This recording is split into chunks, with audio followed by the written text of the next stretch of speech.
ask Ayushi, in your opinion, what are the some stereotypes that you would have noticed when it comes to, real estate sector you would have encountered? I'm sure you have been there from the very beginning. You joined maybe around 2016, right? 18.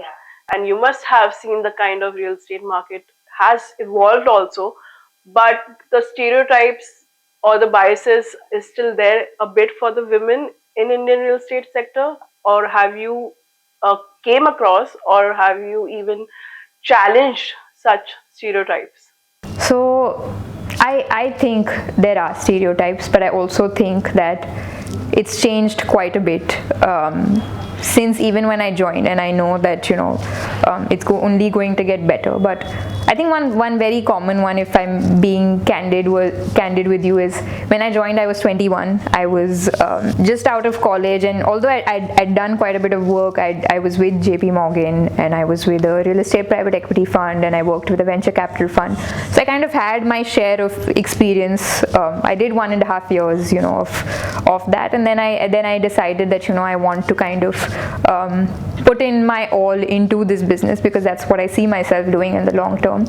I think definitely people thought that I was very young. So one thing I started doing was I started wearing glasses. So my numbers like barely anything, but I still sometimes wear glasses to look a little bit older and look a little bit more mature, because I think people take you a little bit more seriously.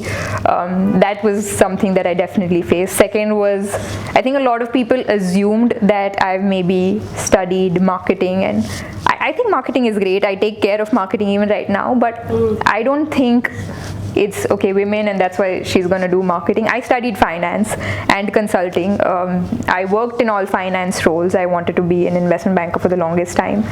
But that must have raised a lot of eyebrows once they would have understood, oh, you're done finance. I'm sure. I don't think anyone still knows that because they just assume the other side, which I think, I mean, it's okay. I think your work speaks, and I just think that if women are doing marketing and killing it, I mean, that's amazing, but I don't think it's restricted to just that in any way. I do a lot of things, and I think those were the two very basic stereotypes maybe, but I don't think, having said that, I don't think I've honestly faced as much of stereotyping.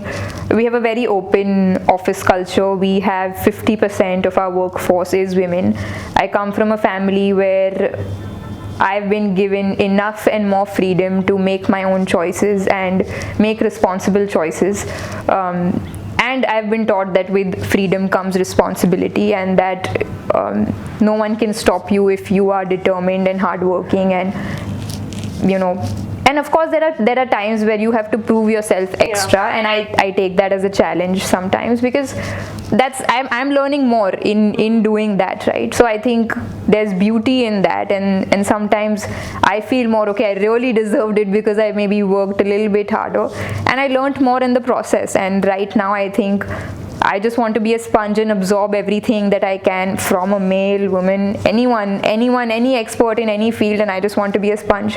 So yeah, I don't think there is room for any type of ego or anything of that sort when it comes to that. Your capability is what determines your level in at least an organizational spectrum. It's not your gender, it's not any other form of anything else that possibly discriminates. It's just your sheer capability, and more than anything, your ability to work hard and prove yourself. And I think that's how we all want, but mostly that doesn't happen. I think honestly, I'm just so kind of like focused on that principle, and I live in my idealistic bubble that even if today you come and tell me that no, this is not how maybe XYZ person is saying, I'm like, it's okay. Eventually, at some point, they will realize that I'm here to stay, and that I have substance, and they will realize it in their own time maybe. So you want your actions to speak louder. Always. Yeah. So, Garima, you tell me, you must have seen in the PropTech domain also, because we have very few women in PropTech startups, especially in India. And even while dealing with developers or the vendors, what kind of stereotypes have you noticed or you have challenged or encountered with? So people say whenever we start discussing about diversity that it's about breaking the glass ceiling. So first of all, the problem is that ceiling is very high in this space. To 7 million women working in real estate, there are 50 million men. Yeah. And especially the boardroom seats aren't many. So when you have to go to a decision maker, um, or if you are in any setting in real estate, probably you would be the only one who will be identified as yourself because everybody else is largely going to be a male. I went to a panel recently and I told them, I'm like all shades of gray and I'm the only one in blue.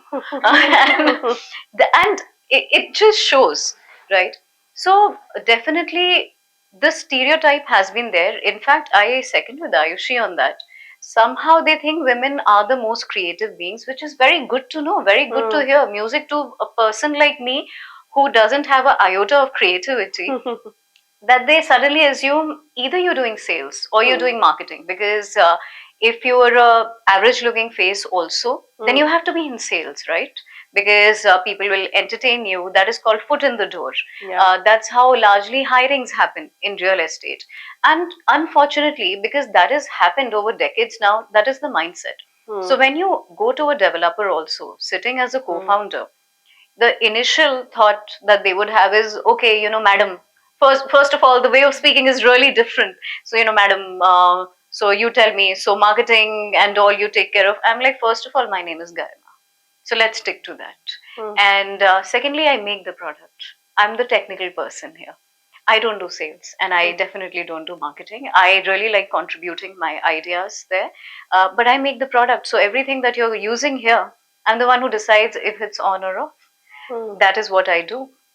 A lot of times, because I'm also a very strong headed person and I'm also very direct, I don't think that is a quality which is very appreciable. Especially in an industry which is largely dominated by a certain gender who also view women a little differently. But for me, it has worked pretty well. I am very respected now. People are also a little intimidated. People are also a little afraid, but works with me. I call a spade a spade. I could be sitting in a meeting with anybody and could call it out. So now actually they've come to appreciate this part. So people, when they call up my co-founder, they'll be like, please do get Garima because we really have a lot of technical questions and we know that she can solve that. We have customers now who call me up directly. Like there are large organizations that we work with who manufacture a lot of equipments, and I will get calls from them, and they tell me, "We're calling you because we know that you can do it. You can build this product. We haven't been able to do it. So if we can collaborate in some way." It is good to hear, but that's also because I have always been a certain kind of a person. Be talking to me in a certain manner. I'm sitting in a meeting. I will not, if you address me in a certain way, or if you think I'm doing something else, I'll be out there telling you that, no, this is not how it is. And not very appreciated at that point of time, but in long run, at least has worked well for me. Also, a lot of times they think that, okay, if there are two co-founders, so me and my co-founder is a male, they think, okay, he's the guy who's going to be calling the shots or taking the decisions. Now, internal stories, I'm not dwelling into it, but we have a very good relation in which we figure out data takes the decisions. I don't take and he doesn't take. So in the organization, there's never been a problem. In fact, for the longest time, I was the only woman who was there. Today, we have much more because we've tried to hire much more. And nobody in the organization thinks that, okay, because it's coming from Garima, should we think about it? They're very, in fact, they are more than keen to know what I'm thinking so that they can just get started on it. Because again, when it comes to taking decisions inside the company, I'm very strong headed. I know, okay, this is to be done. But when you go out, initially they would ask me, okay, the other guy has not come, we wanted to discuss about business and finances and negotiate. I'm like, you do it with me.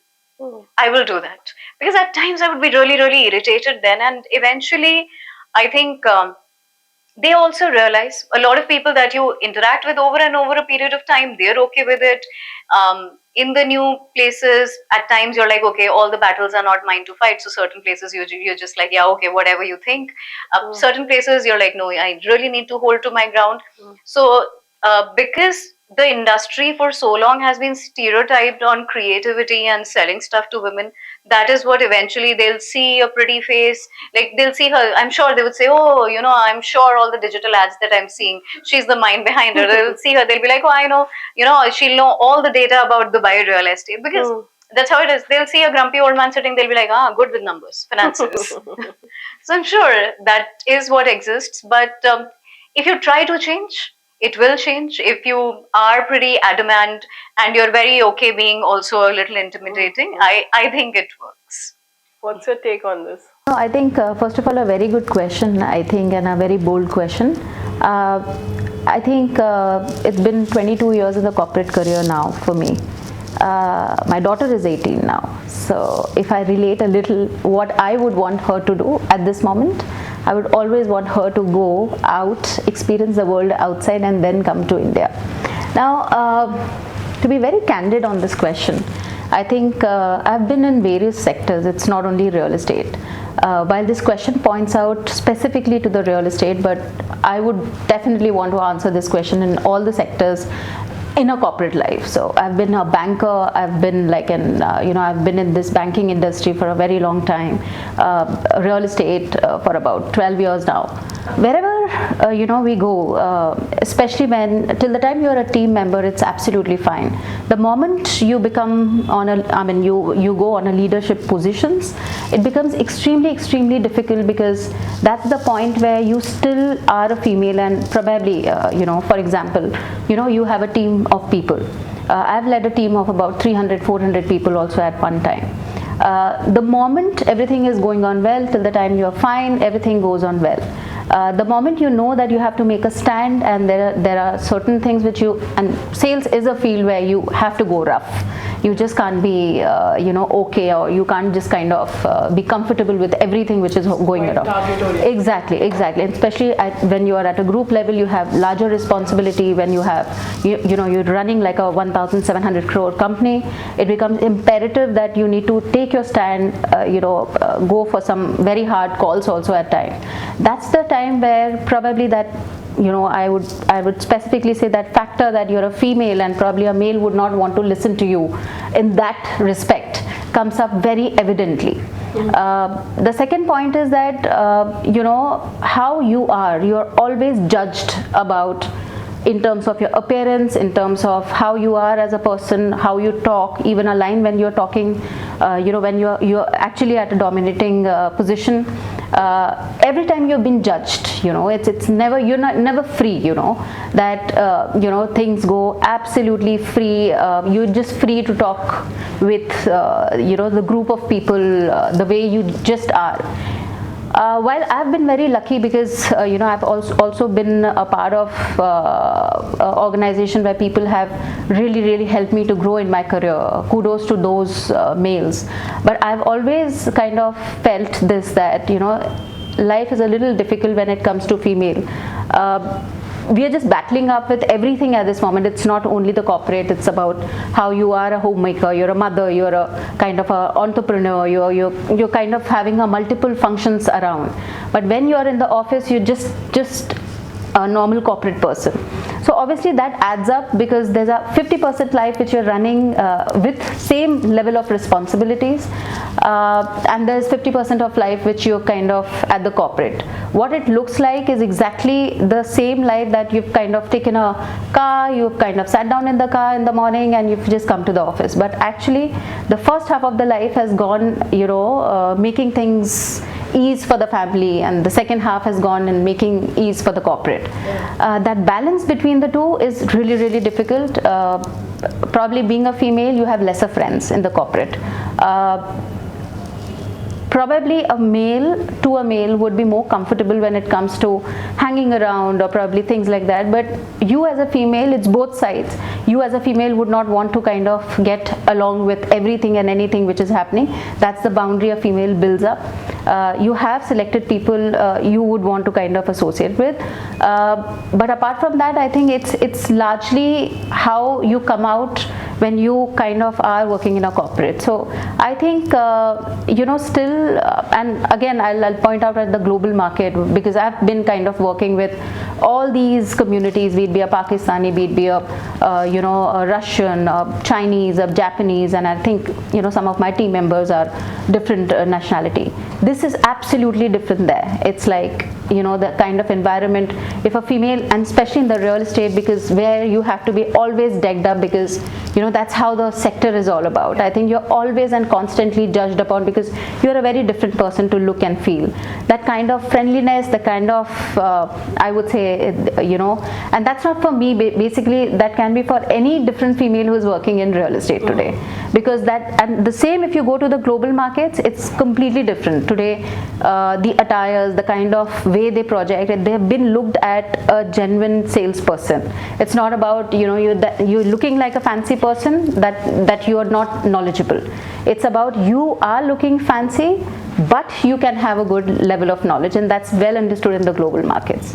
So as a female, I feel again coming back to my first statement, today I'm a mother, and probably my daughter is 18 now, so I still feel scared that my daughter has to first go out and then come in. So yeah, I mean that's the basic difference between the two. So Nidhi, I have noticed in Indian real estate market, when it comes to boardroom decision makers or leadership roles, they're quite handful of women. Correct me if I'm wrong. What is the problem, or where are we lacking? Is this because there are less women who are opting for real estate careers, or like where are we going wrong? Because if I see any committee events, or if I see any boardrooms, any pictures being released in press, I don't see much women in that frame. So what do you think about that? Well, again, I would say a very beautiful question. I think, how genuine a woman is. See, first of all, women per se is very emotional about how she works. If she's on the job, she's on the job. She really thinks it as if, she has to do this. So per se, when there is a female working, she's always on the job. She's probably would want to kind of not go around, or probably chip in a kind of a very friendly manner around. Now, again, my what I said in the earlier discussion, I think it's all about judging and keep on judging, and because of which there is a very big opinion which gets formed in the corporate. When there is an opinion, there is a gangism. When there is a gangism, probably there are certain women who can probably sustain that kind of a pressure and who comes out. They can handle that kind of, they have mental stability of coming out of that pressure, that you're kind of left alone. You're the person who have spoken right in the boardroom, but would probably be last in the queue to probably ask that, or probably will be encouraged of getting it there. I think women who sustain this kind of a pressure go forward. Women who do not sustain that kind of a pressure resign. And honestly speaking, I have seen a lot of female probably sticking to their basics just because they don't want to get into that zone of not getting accepted over the entire forum. And this is very common, and this is very common across the sectors. I feel very strongly for women who probably, and this also comes from women to women also. At times, I mean, very sorry to see this, that even in the corporates, probably women to women also dominate in certain respect. I think if that basic sense of empathy is created between women's first and then later on the male front, I think it will give a lot of more respect to the womanhood, and it will give a lot of more respect to the views of a female. I've kind of seen many a times that women have great views, but probably they'll always be looked upon from an angle whether it is really, I mean, it'll again be judged upon, is what I can say, whether that is right, whether that is wrong. Certain roles, I've been in this role, I've kind of headed a company for broker, which is a channel partner network, in my earlier days of my career. And trust me, that was the time where I myself asked a question whether I would be able to, because it's a male dominated field. And I was heading national sales from the agency side. But I think I was lucky enough to get people around me who supported me, who protected me, in fact, for that fundamental. So it's both ways. I did face certain problems in terms of getting more open, getting more ease. Being a female, you can't let yourself be very easy, but you would want people open up and talk to you and take you as genuine, this thing. So yeah, so these are the basic difference which happens between a male and female. But my only conclusion to this entire thing is, you should keep walking. There will be path which will be very difficult. There'll be times when you'll definitely go back and you'll have certain tears in your eyes, but that should not take you away. There'll be one more sunshine and you have to walk. I think that's the only thing. Very beautiful.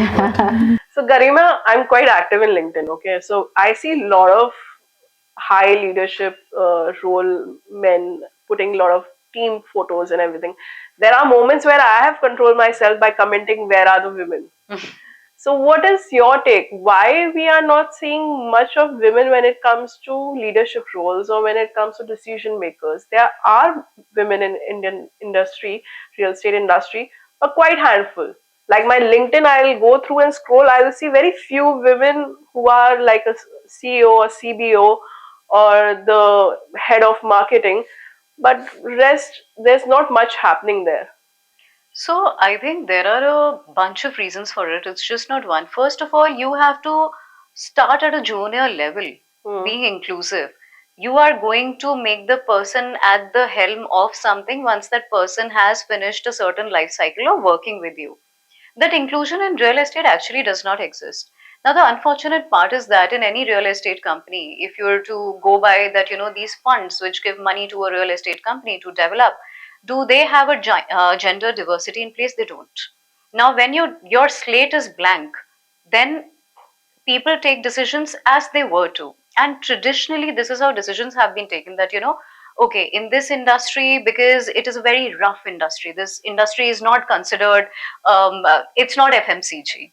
It is not media. So, okay, because it's not the most glam industry, the only glam part comes when somebody has to go out and sell, and that's about why you say it's rough industry? It's not like developers are going there and dirtying their hands by taking the correct. You're absolutely right. Everything. But that's what their mindset is that because if construction is happening right now, how would a woman take care of it? What they're not understanding, she doesn't have to go buy saria from somewhere. Or she doesn't have to put cement actually there. Like what? Why?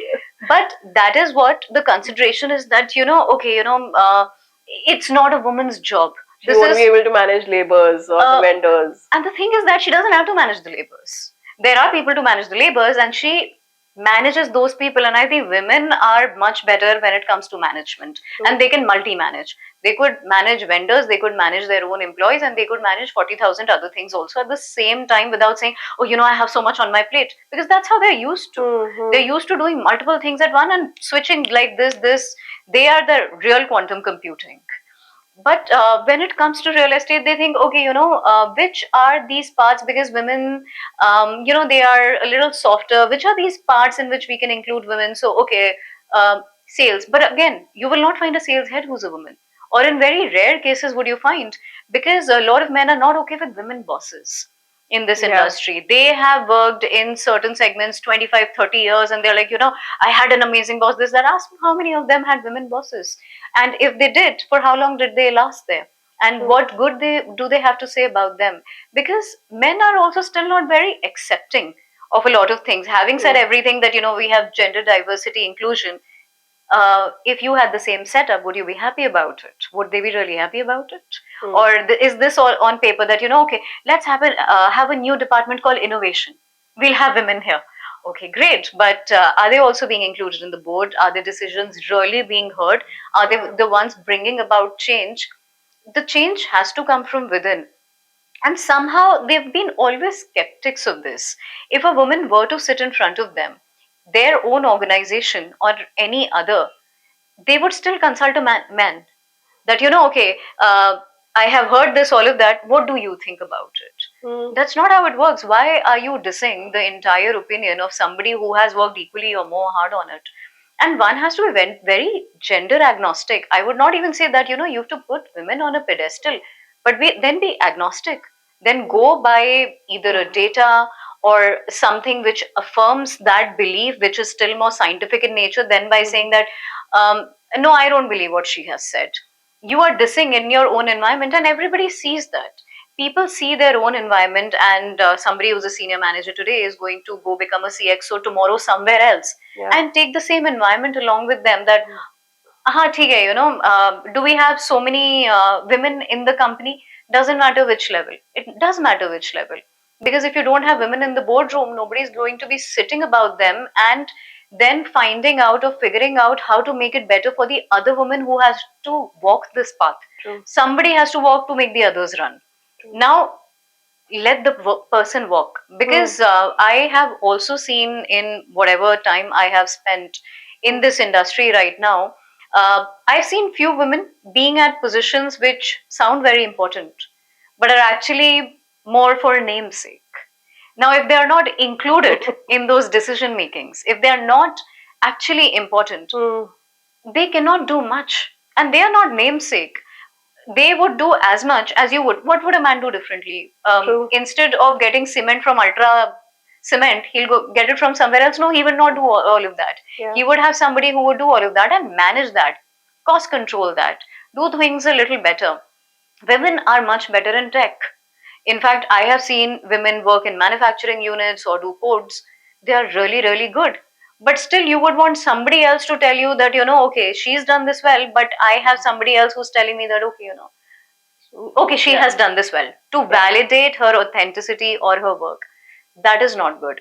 Despite of people saying that they're very transparent and very inclusive, they still keep a layer of vetting and validation over women in organizations. And that's the problem. So a natural thing becomes when you go and you meet a woman in the company, you think, is she related to somebody here? Does she know somebody here? Because that's how bad it has become. Yeah. It should not be like that, honestly. It is pretty bad because it is bad for all the women folk. Just not one. It could be somebody who's in a housekeeping or somebody who's a CEO at a place. They are putting it in all to get validated every day, because every day a woman gets questioned. Every day they have to come to work and prove their worth. I'm worth it. I don't think any man goes into a work every day and says that, I'm worth it. They are doing their thing and they're not being questioned for their authority or anything else. But every time a woman goes, because people also expect warmth from them. That, okay, how could she be so rude on me? How could she be so hard on me? Because that's how traditionally they are. It's good to have it at home, even, but your mother shouts at you. When you're working, and if you're not doing the right work, of course, you will have to bear the brunt of it. And it's not because she's a woman or you're a man, it's because she's in a position to be telling you that what you've done is probably not right. So listen to it as you would otherwise from your preliminary school teacher or your mother, who you consider are the best people for you, a nursery teacher and a mother. She's not trying to do any different. She'll not try to demean you. In fact, she will put it in rather nice words than what any other person would. And I have never seen a woman being very irrational in saying something, just because I was angry, just because my mood was off. I don't think they do that. That's what, despite of saying the right thing, that's what gets blamed. So I think that's rather unfortunate. We really need to bring down these multiple layers of validation, vetting, and making women coming to work and prove themselves every day so that they also feel more included and comfortable. Yeah. Because the problem is, once that you start climbing stairs in your own organization, of course, you are a little more aloof. The higher you are, the more aloof you're going to be. And not everybody can then just gang up against you and say, okay, but maybe she's not doing that good a job. It's a very lonely place. It's a better idea, judge everybody by how they work and what their output at work is, and the world will be a very different place. Don't get inclusivity also in your mind. If you just get a very unbiased thought process, I think we'll be in a much better position then. So let's talk about the positive then. What are the positive changes that you have seen when it comes to gender diversity and inclusion in this particular industry? I think a lot. I think across the spectrum. Before, it was, as everyone said, it was just maybe sales and marketing that you would see a lot of hiring in. Today it can be any vertical. legal, compliance, architecture. So I guess it's field agnostic, it depends on your caliber. Second would be, now there is a lot of flexibility sometimes in terms of working hours and all of that, which does help in terms of time management, especially at different stages in your career. I think another positive is that we have a lot of policies in place that are more women friendly, whether it is a maternity leave, whether it is,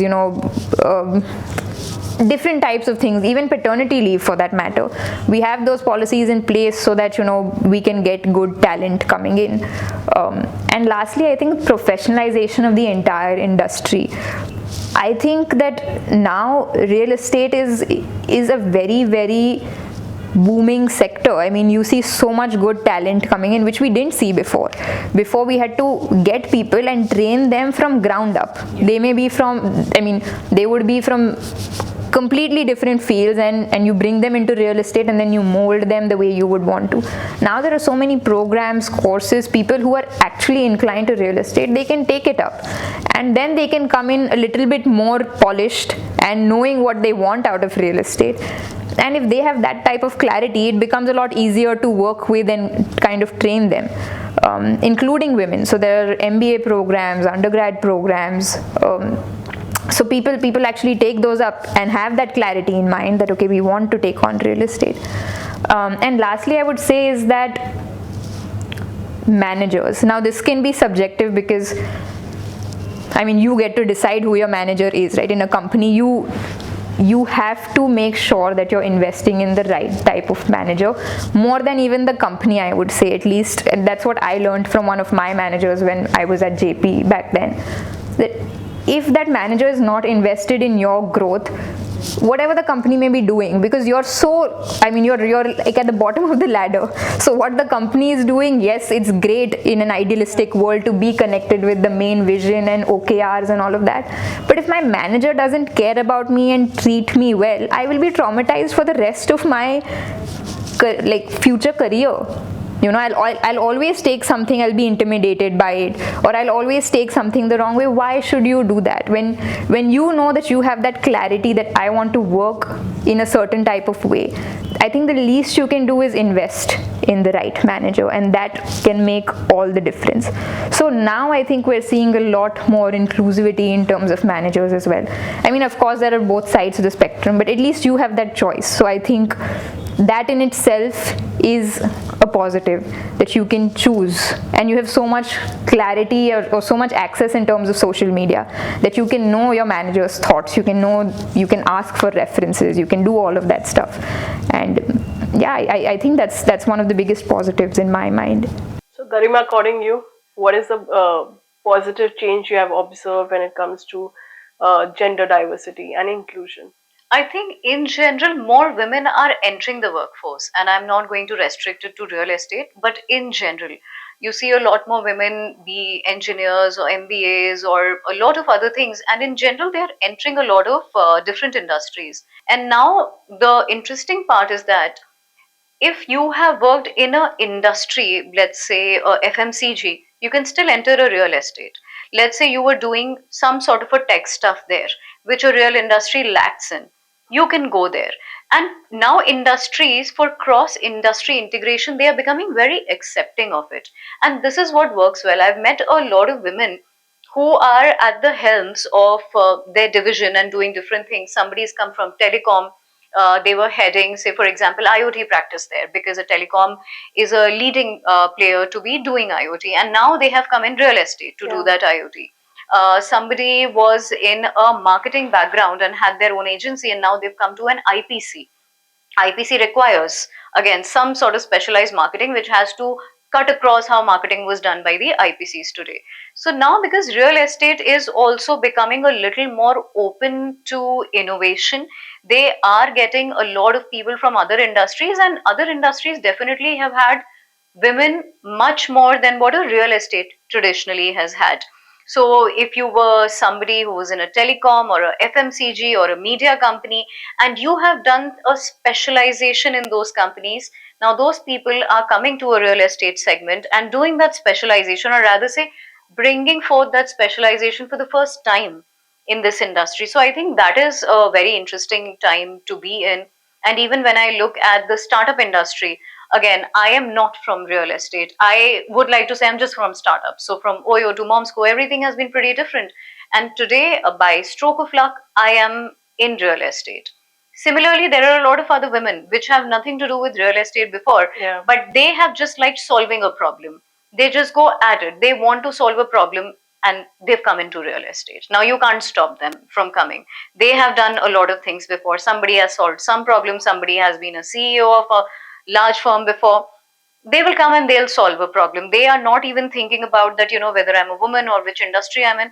They know that this is a problem big enough with a solution that is big enough too. If it can be scaled, I can do it too. So I think that's the most interesting thing that has happened.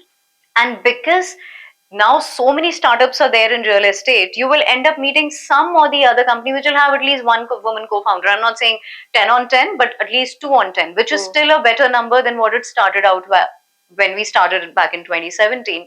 So you do end up meeting women, and if you were to ask them, but why this industry? And they would say, why not? The solution can be scaled up. We're not thinking anything else. Probably, even if it's a concrete mixer, we can do it better. Off Business, for example, has one of the co-founders is a woman who's built a $1 billion business apart from just the off business itself. Now they didn't think that, okay, off business, again, very boring, very this, that, whatever. Solution big enough, so might as well, somebody will solve it, might as well I do it. So I think that's what is leading to the change, which will keep changing. The organization will keep on getting more and more people from diverse industries, and startups will get people from anywhere and everywhere. It could be anybody who's just looking at the next big thing to solve.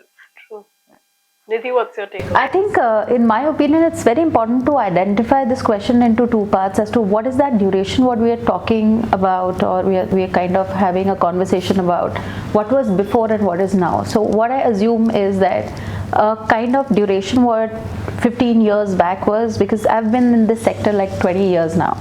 I think if I safely assume that what was 15 years back and what is 15 years now, I think the change which I clearly see, when I used to work way back 2003, I'm talking about 2003, 2004 and 2005. I think that time at a leadership role, I could not probably, and I was starting my career that time, I'm sure, I could not see much of the females getting encouraged to that level. And when I say that part, so there are two parts to it. One is that all those people who are reporting to you, and one is that the people who are at the top ladder.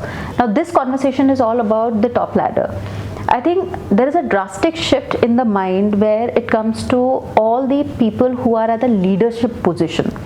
While there is a big force who still understand that she's a female and probably she said this is wrong, but there is a league of people which is the leadership who have been very, very educated about the fact and who has been very inclusive about this fact that a woman can give a lot of insight about how a business can be operated. I think per se, if I take an example about myself, I have a fantastic partner who probably helps me to understand as to how business are, and probably a line of business completely depending on me.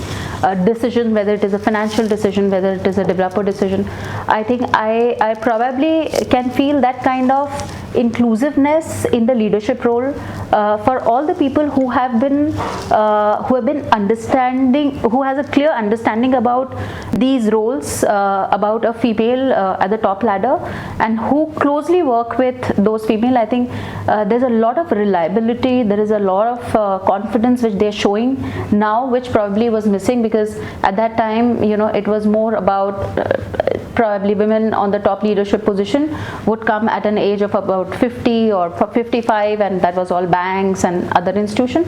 But I think I probably see very, very young women who are coming up at these roles on the top leadership position only because of the leaders who are able to understand better. Yeah, so that's my view on this.